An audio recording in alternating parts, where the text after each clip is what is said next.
Hello बच्चे, कैसे आप लोग आपके समझ में होंगे। आज मैं लेके आया हूँ 28 फरवरी को क्लास 10 का इंग्लिश का जो एग्जाम है उसका मॉडल सेट 1। ये इसका मॉडल सेट 1 है जिसमें आपको टोटल 80 मार्क्स का क्वेश्चन रहेगा, जिसमें आज मैं आपको कराऊंगा 30 नंबर का जो इसमें एमसीक्यू आने वाला है वो, और नेक्स्ट वीडियो में आपको मिलेगा उसके बाद का जो क्वेश्चन आंसर है वो। साथ में आपको हर एक का अलग से मैं प्लेलिस्ट बना दूंगा कि कहां पर मैं कौन कौन सा क्वेश्चन कौन कौन सा चैप्टर से इंपॉर्टेंट है, तो उसको भी एक बार आप जरूर चेकआउट कर लेना। चैनल पर पहली बार आए हैं तो लाइक से सब्सक्राइब करके बेल आइकन को भी जरूर प्रेस कर देना ताकि आने वाले हर नई वीडियो का नोटिफिकेशन सबसे पहले आपको मिले।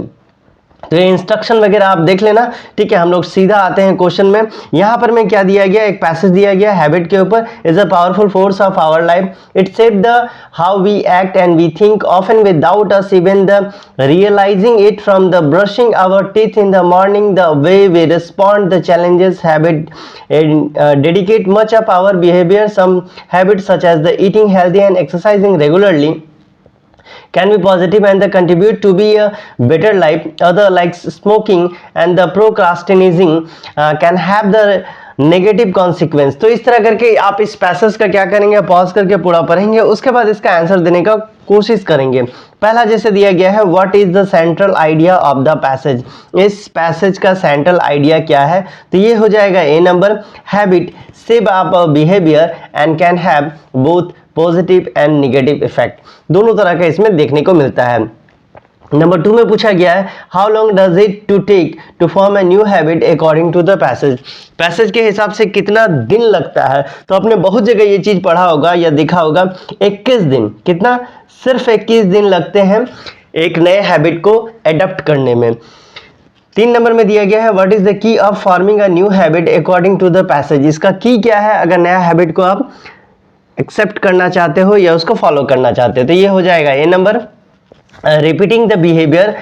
consistently and associating it with reward। इसके बाद 4 नंबर है, according to the passage what is the most difficult part of the breaking a bad habit, bad habit को ब्रेक करने का सबसे मोस्ट डिफिकल्ट पार्ट क्या है, तो 4 का हो जाएगा B number, finding a new habit to replace it with, इसके साथ क्या करो, रिप्लेस कर दो,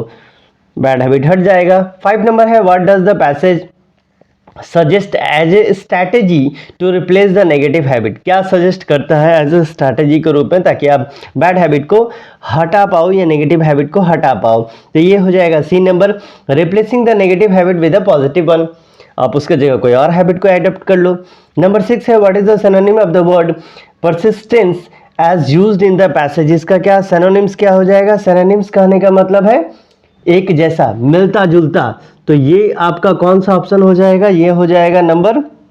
बी,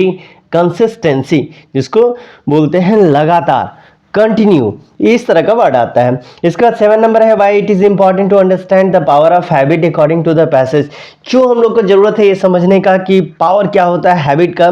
तो इसका सही आंसर हो जाएगा number B, it play a crucial role in the personal growth and the goal achievement. आपका एग्जाम का ज़्यादा दिन बचा हुआ नहीं है, ठीक है, आज से गिन के ठीक 28 दिन, 28वां दिन तो ये इंग्लिश का एग्जाम ही है, तो लगातार अगर आप प्रैक्टिस करते रहें तो हो सकता है आपका रिजल्ट जो आपका एक्सपेक्टेशन है या आपको पता है कि आपका तैयारी क्या है उससे कहीं बेहतर आ जाए। लेकिन उसके लिए आपको क्या करना पड़ेगा, तो एकदम कंसिस्टेंसी बना करके रेगुलर आपको पढ़ना पड़ेगा, तब जाकर के ये पॉसिबल हो पाएगा।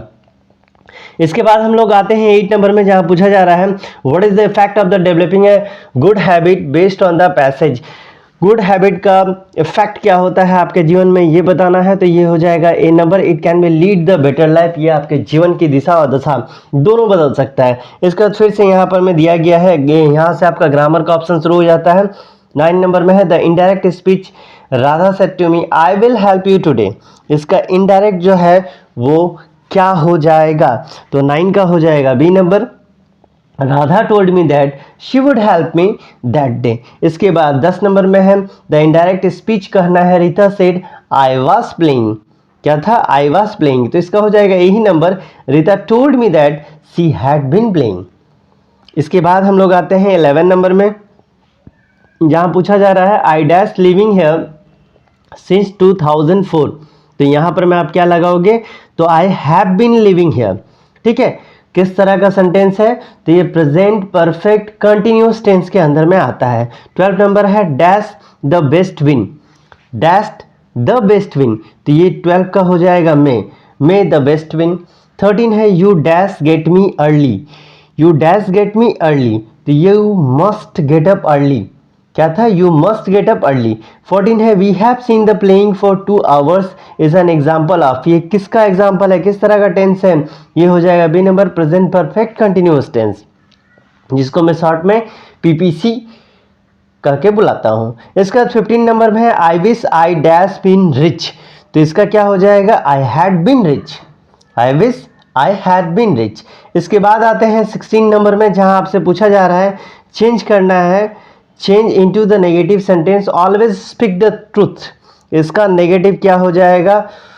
तो इसका नेगेटिव में हम बोल सकते हैं नेवर टेल अ लाई, कभी झूठ बोलो ही मत, तो झूठ नहीं बोलो, तो इसका उल्टा क्या हो जाएगा कि हमेशा सच बोलो। फिर यहाँ पर में एक एक्सट्रैक्ट दिया गया है जो अनसीन नहीं है, जो सीन है ये कुर्ग चैप्टर से लिया गया है, जो आपके बुक का है। यहाँ पर में सीधा क्वेश्चन पूछा जा रहा है व्हाट इज कुर्ग और कोडागु, कुर्ग या कोडागु जो है वो क्या है, अ डिस्ट्रिक्ट ऑफ कर्नाटक, क्या है, एक कर्नाटका का डिस्ट्रिक्ट है। इसके बाद 18 नंबर में पूछा जा रहा है what is the second name of Coorg, Coorg का सेकंड नेम क्या है वो आपको बताना है, तो कुर्ग का जो सेकंड नेम है वो हो जाएगा कोडागु। इसके बाद है 19 नंबर में why is Coorg famous for,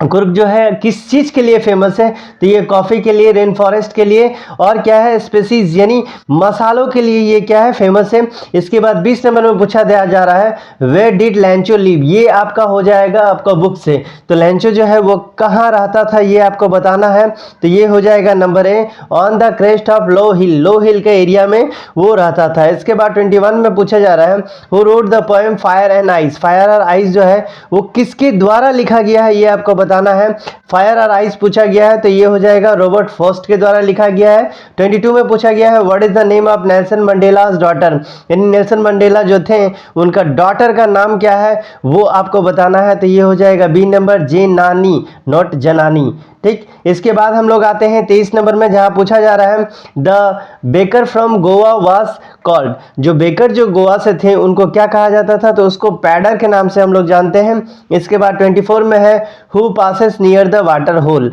water hole से कौन पास करता था, तो ये डियर वगैरह यहां से पास होता था। इसके बाद 25 में है हु वाज किटी, किटी जो थी या था ये कौन था, तो किटी किसका नाम था, इस स्टोरी के हिसाब से आपको बताना है किटी किसका नाम था, तो ये एनीस का डायरी था, यानी एना का ये डायरी था। 26 है how many times did the beaker come every day, कितना दिन में, एक दिन में कितने बार ये लोग आते थे, तो ट्वाइस अ डे, दिन भर में 2 बार, सुबह और शाम। 27 है what did the doctor in the story a triumph of surgery advice, यानी डॉक्टर जो है इसमें किस तरह का एडवाइस देते हैं, तो ये हो जाएगा कट ऑफ हिज फूड, इसका खाना कम कर दो, गिव हिम मोर एक्सरसाइज, ज़्यादा से ज़्यादा इससे एक्सरसाइज करवाओ, keep him on a very strict diet, एक कठोर डाइट का पालन करो, यानी हमारा आंसर हो जाएगा नंबर डी। 28 में है how much was the necklace actually worth, necklace का एग्जैक्ट दाम जो है वो था कितना, ये आपको बताना है, ये हो जाएगा सी नंबर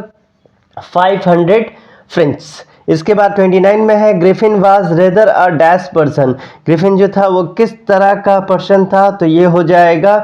बोथ ए और बी, ये लोलेस था, यानी इनका कोई कानून वगैरह से इनका कोई लेना देना नहीं था, और एक ब्रिलियंट साइंटिस्ट ये दोनों थे। इसके बाद आते हैं 30 नंबर में, जहां आपसे पूछा जा रहा है सैरी वाज द नेम ऑफ, सैरी जो था ये किसका नाम था, तो ये हो जाएगा आपका